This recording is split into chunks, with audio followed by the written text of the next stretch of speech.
Na basoda wanajirudilia, wanajikimbilia.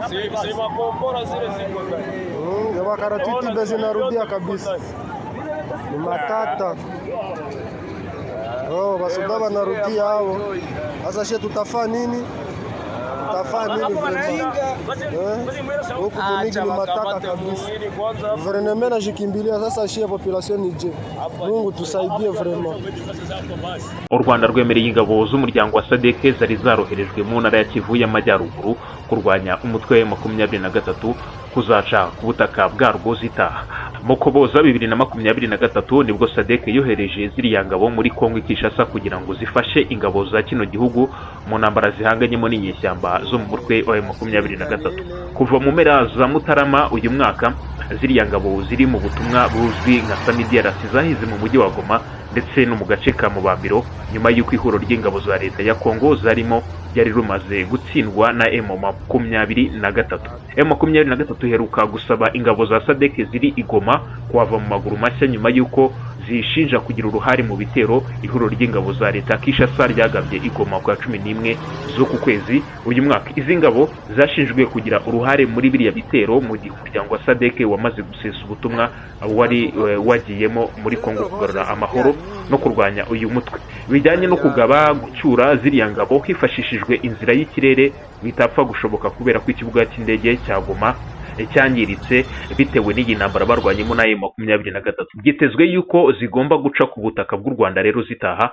Ibi ni bifaru muri kubona bamwe bamaze kwitegura bafite n'ibikoresho byabo, bamwe bakibaza bati ese bira bifaru bizaca inyarugenge abantu birebera uko nguko.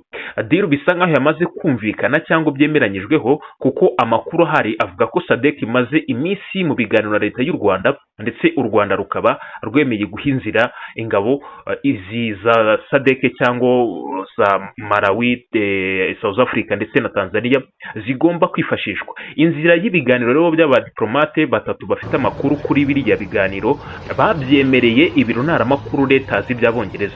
Iki gitangazamakuru cyunzemo ko andi masoko abiri yakibwiye ko intwaro za ziriya ngabo zizafatirwa kubw'impamvu z'umutekano, ariko ubwo ingabo za SADC zizaba zivuye ku butaka zigasubizwa intwaro zazo. Ubwo bivuze yuko rero nibagera hano mu Rwanda bira bifaru cyangwa ibifaru muri kubona muri no kwibona ukuntu bitembera, muraza kumva amajwi y'abaturage ukuntu babyivugira ati ese baragiye ntabwo bazigera bagaruka, abandi bati ese bagiye kunyura hehe. Biri kuvugwa yuko rero ibi bifaru bizafatirwa, ubwo bivuze yuko biri no kuvugwa yuko ibi bifaru rero cyangwa izi mbunda ziremereza SADC zishobora rero kuzagezwa iyo ngiyo ingabo zamaze kwambuka. Mu yandi magambo wenda birashoboka yuko abasirikare ba SADC badashobora kuba batwara bino bifaru ari bo babagizaniye. Birumvikana n'ibintu byumvikana cyane. Aba nibo abaturage rero bigoma bari kwibaza urujya n'uruza rw'ibifaru biremereye ukunguku ruri kuva mu mujyi wa Goma rutegerejwe hano i Kigali. In our force, we have our own reason why we are fighting, and we are Congolese. Nta munyarwanda n'umwe uri mu gisirikare cyacu, twebwe dufite impamvu zifatika turwanira ubwacu, turabakongomani. Ubu mubwira yarabikomeje ibi yarabikomeje, yaragiye atoza yinjiza ingabo za FDL mu gisirikare cyiwe azihereza intwaro. Niba u Rwanda hari ikintu rurimo rurabikoraho, ibyo ntago bindeba. Njyewe icyo ndeba ni 23 na AFC.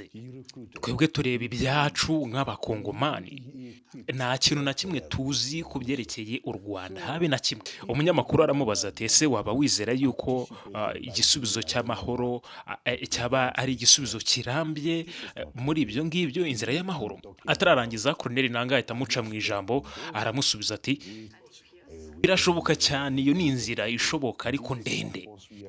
Kuri twebwe twaberetse impamvu turimo turarwanira, dufite impamvu yo kurwanira uburenganzira bwacu. Rero dufite uburyo ki dushobora kwemera ibyo biganiro, yaba inzira yo guhuza dialogue, yaba inzira ya politike, twese twabyemera ibyo ngibyo, turi tayari.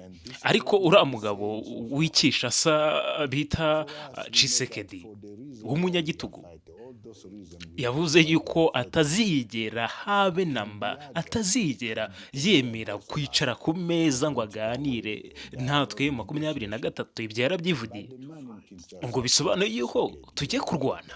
Uyu ni Colonel Nanga ndetse n'umunyamakuru wa A News mu kiganiro bagiranye.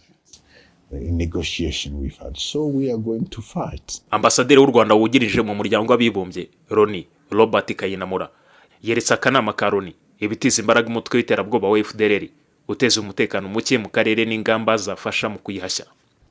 We are witnessing the continued presence of foreign and domestic armed groups mushrooming, which pose a significant. Uyu munsi turi kubona hakomeje kubaho imitwe yo hanze ndetse n'iyo muri Repubulika Iharanira Demokarasi ya Kongo ikomeje guteza umutekano muke.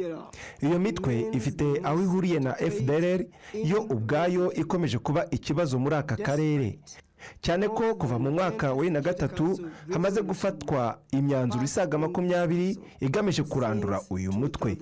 Uyu munsi FDLR ikomeje kwinjiza abarwanyi bashya, ikabatoza, ari nako inakomeza gukora ubwicanyi ndengakamere bugamije kurimbura ubwoko. Hejuru y'ibyo yiturwa kwihuza n'ingabo za FARDC, kandi ibyo byose bikababera mu maso. Ni nabyo bikomeje guteza umutekano muke mu karere. Nta gihugu na kimwe n'u Rwanda rurimo cyakwemera ikibazo giterwa n'iyi mitwe. No country, Rwanda included, should accept the existential threat posed by such groups. This council should ensure the full enforcement of its resolution.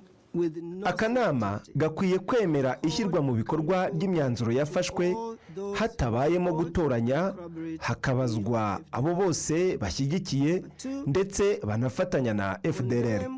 Akanama kandi kagomba kwamaganira kure imvugo zihembera urwango, amacakubiri ndetse n'iyicwa ry'abatutsi b'abanyekongo. And persecution of Congolese Tutsi.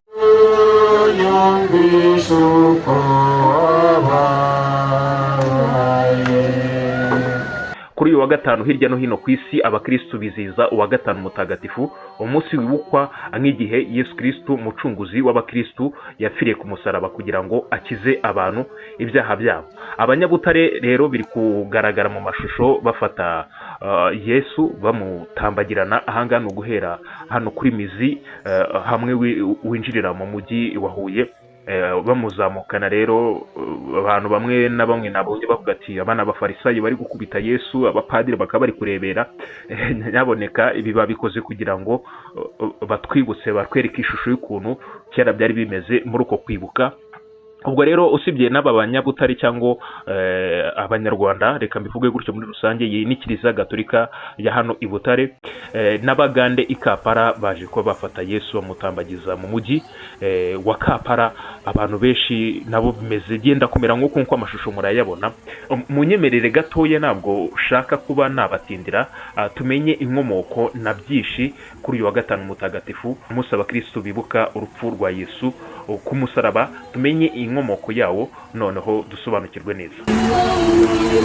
Uyu munsi uba mu mpera z'icyumweru gitagatifu kibanziriza Pasika, ufatwa nk'umunsi ukomeye mu myemerere y'abakristo. Ni umunsi wuje agahinda, isengesho no kwitekerezaho, kuko usubiza abakristo ku gihe cy'ububabare bwa Yesu Kristo kugeza apfiriye ku musaraba i Golgotha.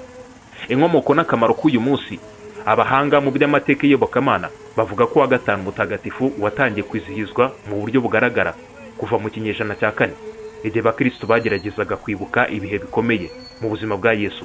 Uwo munsi abakristo basoma inkuru zivuga ku mubabaro wa Yesu nk'uko zigaragara muri Bibiliya, cyane cyane mu butumwa bwiza uko bwanditswe na Yohana igice cya 19, aho handitse amagambo ya Yesu ya nyuma ku musaraba ati birarangiye. Kubw'iyo mpamvu uwa gatanu mutagatifu wibukwaho uko Yesu yemeye gupfa urupfu rubabaje, ariko ruha amahirwe abamwemera bose yo guhabwa agakiza. Uyu munsi uko wizihizwa mu matorero atandukanye, uwa gatanu mutagatifu wizihizwa mu buryo bwihariye. Nta misa ya Pasika ibaho kuri uwo munsi, ahubwo hategurwa amasengesho yihariye n'imihango yo kwibuka urupfu rwa Yesu. Muri Kiliziya Gatolika n'amatorero ya Gikristo menshi, abakristo bakora umuhango wo gusoma cyangwa gupfukamira umusaraba nk'ikimenyetso cy'icyubahiro n'ishimwe ku gikorwa Yesu yakoze.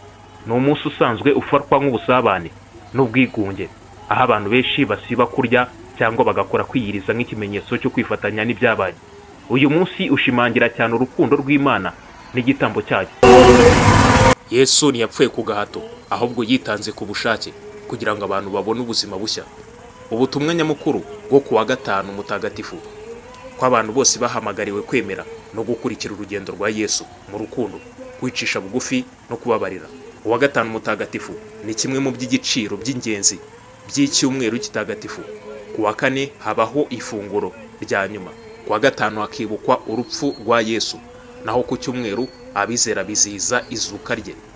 Pasika nk'ikimenyetso cy'itsinzi ku rupfu n'icyaha.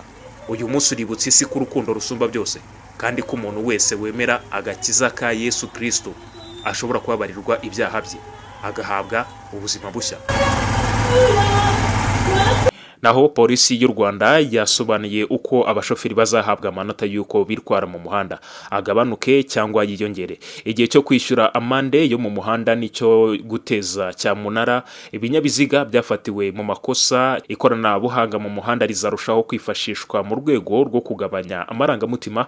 Ese ibihano byo mu muhanda no gufunga abanyoye byo bite? Ibi ni bimwe mu bisobanuro n'umuvugizi wa polisi y'u Rwanda ACP Rutikanga Boniface bikubiye mu mushinga w'itegeko rigenga ikoreshwa ry'umuhanda wemejwe n'inama y'abaminisitiri tariki ya 17 z'ukwa kane uyu mwaka. Inama y'abaminisitiri yemeje umushinga w'itegeko ugena uburyo bw'imikoreshereze y'umuhanda. Uyu mushinga w'itegeko uje ugamije mbere na mbere kuvugurura itegeko rya risanzwe, itegeko nomero 34 ryo mu 1947. Birumvikana ko ryari rikuze, ibihe bitambutse birasaba ko hari ibivugururwa muri iryo tegeko. Hari amavugo, hari ivugurura riteganyijwe ryari ngombwa muri iryo tegeko kugira ngo ribashe kujyana n'igihe.